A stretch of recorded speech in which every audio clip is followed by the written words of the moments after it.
مجھے طریق کا وہ ورڈ بھی یاد ہے جب آپ نے کہا تھا کہ شاید اب پاکستان میں کوئی یعنی کہ اس طرح کا بانجھ پن کا شکار نہیں رہے گا، چاہے وہ مرد ہو چاہے عورت ہو. تو ڈاکٹر صاحب مجھے یہ پہلے بتائیے گا IVF یعنی کہ یہ ٹیکنالوجی ہے کیا؟ کیونکہ عام ویوز کو نہیں پتہ، لوگ ڈرتے بھی ہیں یہ کروانے سے بھی، یہاں پر مس پرسیپشن زیادہ ہیں لوگوں میں.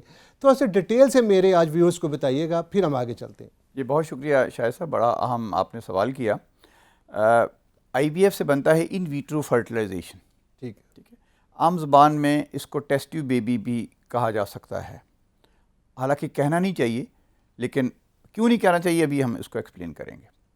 ٹیسٹ ٹیوب بیبی کا لفظ ایک ناول سے لیا گیا جو early part of the 20th century میں لکھا گیا. 1920 کے اراؤنڈ ایک ناول لکھا گیا انگلینڈ میں، دا بریو نیو ورلڈ. تو ایک سائنس فکشن ناول تھا. سب سے پہلے یہ ٹیسٹ ٹیوب بیبی کا لفظ اس ناول میں لکھا گیا. اس کا تھیم یہ تھا کہ میڈیکل سائنس اتنی ایڈوانس ہو جائے گی، ایک وقت ایسا آئے گا کہ جب یہ خاتون جو پریگننسی کے دوران بچے کو پیٹ میں اٹھا کے پھرتی رہتی ہے، اس کی ضرورت نہیں رہے گی.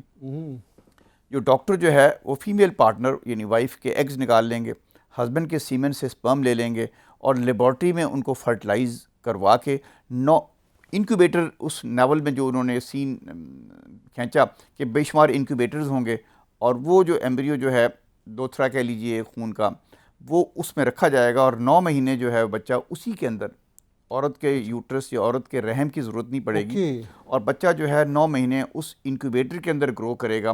اور 9 مہینے کے بعد جب بچہ فل ہو جائے گا 2 kg 3 kg کا، تو پیرنٹس کو بلا کے یہ بچہ ان کے ہینڈ اوور کر دیا جائے گا کہ یہ آپ کا بچہ ہے، یہ ہم نے آپ کے سپرم لیے تھے، ایگز لیے تھے، یہ بچہ ہم نے لیبارٹری میں ڈیولپ کیا انکیوبیٹر کے اندر. تو اس ناول میں فرسٹ ٹائم اس نے لفظ یوز کیا ٹیسٹ ٹیوب بیبی. اب انٹرسٹنگ بات جو میں آپ کے ویورز کو بتانا چاہوں گا اس پروگرام کے حوالے سے، بہت امپورٹنٹ میسیج یہ ہے کہ اس طرح کا بچہ کہ جس میں ماں کے رحم کی ضرورت ہی نہ پڑے، کوشش کے باوجود آج تک دنیا میں پیدا نہیں ہو سکا. یہ بتانا اس لیے بہت ضروری ہے کہ آج کل 2-3 ویڈیو اور جو ہے سرکولیٹ کر رہی ہیں سوشل میڈیا کے اوپر، جس میں یہ دکھایا گیا ہے کہ جی روبوٹ ہیں اور اس کے اندر جو ہے وہ انکیوبیٹر بنے ہوئے ہیں، اور وہ اس سے بھی تھوڑی سی ایڈوانس ایک وہ سائنس فکشن ناول جو میں نے ڈسکرائب کیا ارلی 20th سینچری میں لکھا گیا، اور ایک آج کل ویڈیو چل رہی ہے، یہ بھی سائنس فکشن میں ویڈیو ہے. بائٹ بھی وہ آنے والا فیوچر دکھا رہے ہو کہ وہ ایسے وہ فیوچر دکھا رہے ہیں، فکشن ہے، اس میں کوئی شک نہیں ہے کہ جو کل کی فکشن تھی وہ آج کی ریئلٹی ہے. بالکل اس میں کوئی شک نہیں ہے کہ جو کل کی فکشن تھی آج کی ریئلٹی ہے. لیکن ہم as a doctors, as a scientist, ہماری یہ ڈیوٹی ہے عوام کو یہ انفارم کرنا کہ وہ ریئلٹی کہاں تک درست ہو چکی ہے. یہ ریئلٹی کہ جی وہ روبوٹ کا یوٹرس جو ہے اس کے اندر بیبی گرو کر رہا ہے اور ماں کی ضرورت نہیں ہے، وہ روبوٹ میں ہی سب کچھ ہو رہا ہے، ایسا ابھی تک پاسبل نہیں ہو سکا. سو ابھی بھی ماں کے یوٹرس کی ضرورت پڑتی ہے، اور 4 یا 5 دن کے بعد وہ ایمبریو جو ہم نے بنایا لیبارٹری میں اس کو عورت کے اندر ٹرانسفر کرنا پڑتا ہے. اب ہم آتے ہیں کہ IVF کیا چیز ہے. IVF جو ہے وہ اسی طریقے سے جیسا میں نے کہا، ہم عورت کے ایگز کو نکال لیتے ہیں، ہسبینڈ کے سپرم کو لے کے صرف لیبارٹری میں ہم ان کا ملاپ کراتے ہیں. ہم نے صرف ملاپ کرایا، 9 مہینے نہیں ہے، صرف چند دن کے لیے وہ انکیوبیٹر میں رکھا جاتا ہے. 7 دن سے اوپر جو ہے آج تک وہ گرو نہیں کیا. اگر 7 دن سے اوپر ہم آئیڈیل کنڈیشن بنا کے بھی اگر 7 دن سے اوپر اس کو لے جانے کی کوشش کریں تو وہ ایمبریو گرو نہیں کرتا، وہیں اس کی ڈیتھ ہو جاتی ہے. سو اس کو یوٹرس کی ضرورت پڑتی ہے. ہم 5-6 دن کے بعد، عام طور پہ ہم آج کل 5 دن میں کرتے ہیں، روٹین 5 ڈیز ہے. 5 ڈیز میں ہم عورت کے یوٹرس میں اس کو ٹرانسفر کر دیتے ہیں. پریگننسی نارمل طریقے سے چلتی ہے اور نارمل طریقے سے ڈیلیوری ہوتی ہے.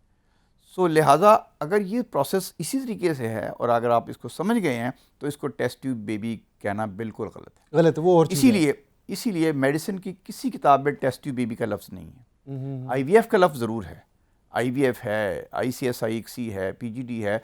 ٹیسٹ ٹیوب بیبی کا لفظ کسی کتاب میں نہیں ہے. لے پریس میں، لے میگزین جو ہیں اس میں ٹیسٹ ٹیوب بیبی کا لفظ استعمال ہوا ہے.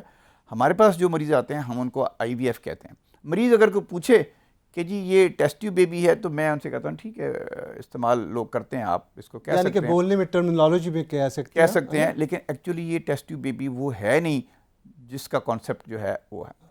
کیونکہ ڈاکٹر صاحب عموماً یہ دیکھا گیا تھا جب یہ پاکستان میں یہ شروع ہوا تھا سلسلہ، اور ڈاکٹر راشد لطیف آپ کے استادوں میں سے بھی ہیں، تو آپ نے ان کے ساتھ بہت زیادہ کام کیا ہے.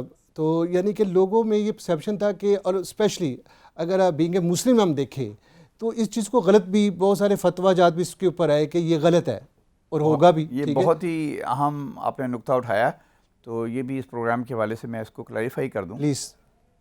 اسی کہتے ہیں ڈونر سپرم. کسی اور مرد کے سپرم اگر استعمال کیے جائیں تو اس کو ڈونر سپرم استعمال، اس ٹرم جو ہے ٹرم اس کے لیے یوز کرتے ہیں ڈونر سپرم. یا کسی اور خاتون کے ایگز لیے جائیں تو اس کو ڈونر ایگز کہتے ہیں. پاکستان میں یہ ٹیکنالوجی نہیں ہے، نہ ہی پاکستان میں اس کی اجازت ہے. اصل میں کچھ پڑوسی ملک کی فلموں میں اس طرح کی چیز دکھائی گئی ہے تو وہ لوگوں کے اندر غلط فہمی سی پیدا ہوگی کہ شاید یہاں پاکستان میں بھی یہ ہو رہا ہے. پاکستان میں نہ صرف ہم بلکہ پورے پاکستان میں جتنے آئی وی ایف سینٹرز ہیں ان میں سے کوئی بھی جو ہے ڈونر سپرم استعمال نہیں کرتا. سو لوگوں کی معلومات کے لیے میں یہ بتاتا چلوں کہ جن ملکوں میں اس کی اجازت ہے اس کا بھی ایک طریقہ کار ہے. فرض کریں کہ ہم یہ کہیں کہ ایک مرد ہے، اس کے سیمن میں سپرم نہیں ہے، ٹھیک ہے، وہ ڈیڈ ہے سپرم اس کے، یا کم ہے، ڈیڈ نہیں کہ سپرم ہے ہی نہیں، ٹھیک ہے، منی ڈسچارج ہوا، وہ ہم نے مائکروسکوپ میں دیکھا اور ہمیں اس میں کوئی سپرم نظر نہیں آیا، اس کو ہم کہتے ہیں ایزوسپرمیا. اوکے. پہلی بات تو میں یہ بتاؤں کہ آج کل ایزوسپرمیا کا ٹریٹمنٹ موجود ہے، اور ایزوسپرمیا کا اگر ٹریٹمنٹ ہے اور اگر اس کے سپرم بن جاتے ہیں پھر تو ڈونر سپرم کی ضرورت ہی نہیں ہے، پھر تو کوئی سوال ہی پیدا نہیں ہوتا کہ ڈونر سپرم استعمال کیے جائیں. ڈونر سپرم وہاں استعمال ہوں گے جہاں پہ ٹریٹمنٹ کے باوجود، علاج کے باوجود کوئی ایسا طریقہ نہیں ہمارے پاس کہ اس کے سپرم اپنے اس مرد کے اپنے سپرم جو ہیں وہ بن سکیں. میں دوبارہ سے اس کو کلیریفائی کر دوں کہ آج کل میڈیکل سائنس کے ایڈوانسمنٹ کے بعد یہ کیٹیگری بہت چھوٹی رہ گئی ہے.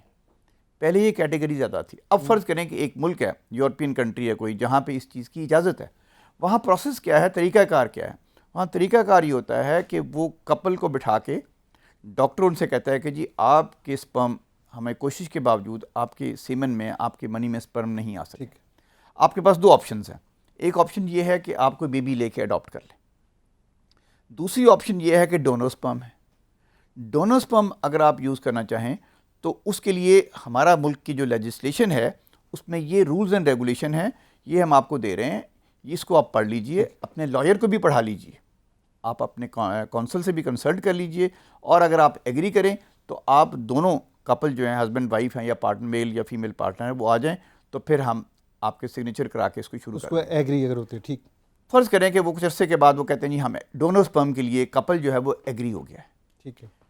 ڈاکٹر، وہ ہسبینڈ وائف کپل، ڈاکٹر اور ایک نرس، ان کے سامنے وہ اسٹیٹمنٹ دیتے ہیں کہ ہم نے یہ پڑھ لیا ہے، اپنے کونسل سے کنسلٹ کر لیا ہے، ہمیں کوئی اعتراض نہیں ہے، اور اس کے کیا رولز اینڈ ریگولیشنز ہیں وہ ہم نے پڑھ لیے ہیں، کس طریقے سے سپرم کہاں سے لیے جائیں گے. عام طور پہ ان نون ڈونر سے لیے جاتے ہیں، ہم اس کی اجازت دیتے ہیں. وہ دونوں سائن کرتے ہیں، اور نرس جو ہے وہ ایز اے وٹنس سائن کرتی ہے. آج کل تو شاید ویڈیو آ گئی، ویڈیو بن جاتی ہوں گی. ڈاکٹر سائن کرتا ہے. اونلی دین جہاں پہ الاؤڈ بھی ہے تو ایک طریقہ کار ہے